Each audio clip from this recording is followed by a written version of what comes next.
કાળઝાળ ગરમીથી સૌ કોઈ ત્રસ્ત થઈ ગયા છે।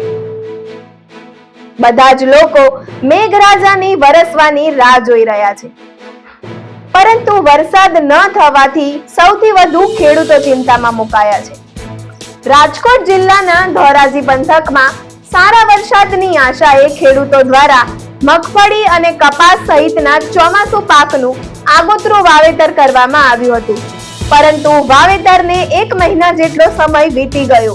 આ છતાં હજી સુધી પૂરતો વરસાદ ન વરસતા ખેડૂતો ભારે ચિંતામાં મુકાયા છે। મોંઘા બિયારણ, ખાતર, જંતુનાશક દવાઓ અને ખેતીના ખર્ચ પાછળ પ્રતિ વીઘા 22 થી 25,000 રૂપિયા સુધીનું રોકાણ કરનાર ખેડૂતોને હવે પાક સુકાઈ જવાની ભીતિ સતાવી રહી છે। ધોરાજી વિસ્તારમાં કુવા, ચેકડેમ અને બોરમાં પણ પાણીની અછત સર્જાતા પાકને જરૂરી પિયત આપી શકાય તેવી સ્થિતિ નથી। ખેડૂતોના જણાવ્યા પ્રમાણે જો આગામી દિવસોમાં સારો વરસાદ નહીં પડે તો ઊભો પાક મુરઝાઈ જશે અને ભારે આર્થિક નુકસાન સહન કરવાનો વારો આવશે।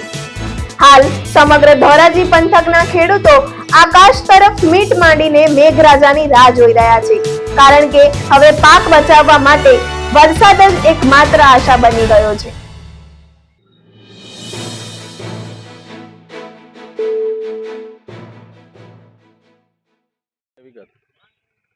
તમારું નામ? અમારું નામ ધીરુભાઈ હસનભાઈ અરપાળ। વરસાદ ખેંચાણોના હિસાબે પરિસ્થિતિ બહુ નબળી છે અત્યારે ખેડૂતોને। વાડીમાં પાણી નંબર તળાવડા ખાલી થઈ ગયા છે।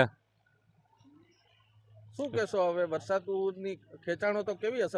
હવે અત્યારે પરિસ્થિતિ બહુ નબળી છે। ખાતર મોટા ભાવનું ખાતર લઈને વાવ્યું છે, બિયારણ મોટા ભાવનું લઈને વાવ્યું છે। અત્યારે વરસાદ નથી તો હવે હું પણ આ બધું બિયારણ ખાતર બધું ફેલ થાય એમ। ક્યાં ક્યાં પાક ઉપર અસર થશે? અમારા મગફળી છે એ વાવેતર થયું છે, પણ હવે વરસાદ વિનાનું શું બધે દાણા જીવાય થાય। કેટલા દિવસ હજુ વરસાદ નહીં આવે તો નુકસાન થશે? વરસાદ હવે 8-10 દી ન આવે તો દુષ્કાળ જ માનો। હવે વાવેતર માથે હવે પંથીરા થાય છે, કાંઈ રીયો નથી હવે। મારું નામ મગનભાઈ મોહનભાઈ બાંબરોલિયા ફરેણી। હવે વરસાદની રાહ જોઈ રહ્યા છે। વરસાદ ખેંચાણો છે। ખેડૂતે અત્યારે થોડા પાણી હતા તો વાવેતર કરી દીધું છે। અત્યારે બિયારણ, ખાતરના ભાવ ડીઝલના ડબલ થઈ ગયા છે। અત્યારે તો ખેડૂત મુશ્કેલીમાં છે। તળાવમાં ક્યાંય પાણી નથી રહ્યા। હવે બોરમાં થોડા પાણી હતા તો વાવેતર કર્યા છે, તો હવે પછીનું અમારે શું કરવાનું એ નિર્ણય સરકારને લેવાનો છે। વરસાદ ખેંચાશે તો કેવી સ્થિતિ ઊભી થશે? વરસાદ ખેંચાશે તો ખેડૂતની મુશ્કેલી બહુ જ વધી જાય એમ છે, કારણ કે બિયારણ હતું એ તો વાવી દીધું, થોડું હતું। નાના ખેડૂત છીએ તો હવે અમારે બિયારણની સગવડ છે જ નહીં, તો હવે શું કરવાનું અમારે? ક્યાં ક્યાં પાકોને અસર થશે? મગફળી, કપાસ, સોયાબીનના પાકોને અસર કરે એમ છે। ખેડૂતો રાહ જોઈ રહ્યા છે વરસાદની, વરસાદ આવતો નથી। હજુ જો વરસાદ નહીં આવે તો વાવેતરની શું સ્થિતિ થશે? વરસાદ ન આવે તો વાવેતર સંપૂર્ણપણે નાશ થઈ જાય એમ છે।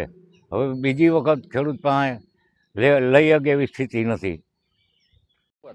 વરસાદ જો ખેંચાય તો ખેડૂતને શું સમજવાનું રહ્યામાં? બિયારણ વાવી દીધા છે, જમીનમાં તાપ પડે તો બફાઈ જાય, ખડી જાય। વરસાદ ન થાય તો ચેકડેમમાં, તળાવમાં ક્યાંય પાણી નથી। પીવા માટે પાણી હોવું તો જોઈને, પીવાનું જ તળાવમાં નથી। કેવી સ્થિતિ ઊભી થશે વરસાદ? બહુ ખરાબ સ્થિતિ ઊભી થાય। ક્યાં ક્યાં પાક ઉપર? હવે મગફળીને થાય, સોયાબીનને થાય, કપાસને પણ થાય। પાણી નથી એ વિસ્તાર શું કરે? કેવા ખર્ચા કર્યા છે?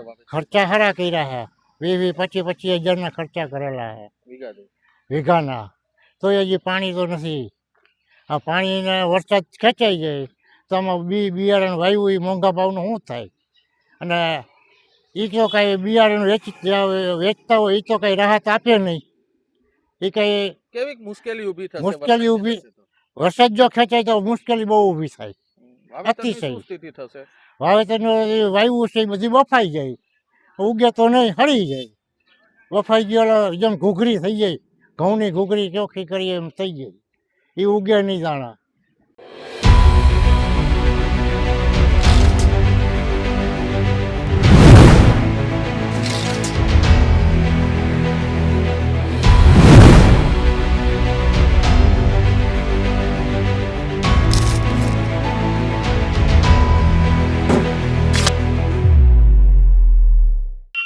મહત્વના સમાચાર માટે જોતા રહો TV17 ગુજરાતી।